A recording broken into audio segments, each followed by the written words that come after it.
ის 767 წელს დაიბადა.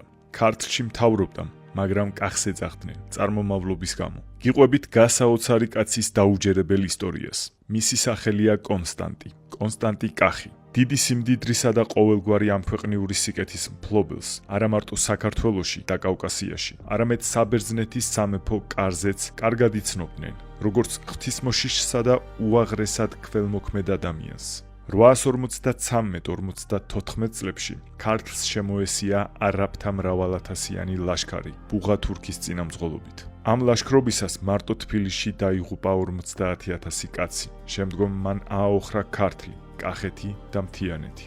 85 წლის მთავარი ძესთან, თარხუჩთან ერთად ქართლის ლაშქარს ჩაუდგა სათავეში. გორის მისადგომებთან გაიმართა უთანასწორო ბრძოლა არაბთა და ქართველთა შორის. მიუხედავად მედგარი წინააღმდეგობისა, ქართველები დამარცხდნენ. მტრებმა ტყვედ ჩაიგდეს კონსტანტი და თარხუჯი. ტყვექმნილი კონსტანტი ბუღათურქს წარუდგინეს. მან გაკვირვებით ჰკითხა კონსტანტის: ნუ თუ გეგონა, რომ ხელიდან დაგვისხლდებოდი, შენი თავი ყოვლის შემძლე ღმერთმა ჩამაგდებინა ხელში. ღმერთმა ჩვენმა ცოდვების გამო ჩაგვაგდო შენს ხელში.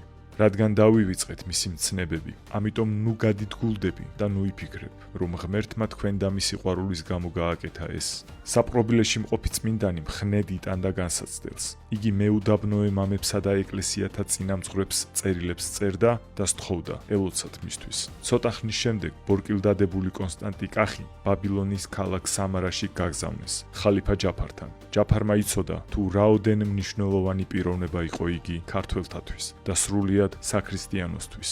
თავაზიანად მოიკითხა და შესთავაზა სარწმუნოების გამოცვლა. სანაცვლოდ პატივსა და დიდებას დაჰპირდა. თან დაემუქრა.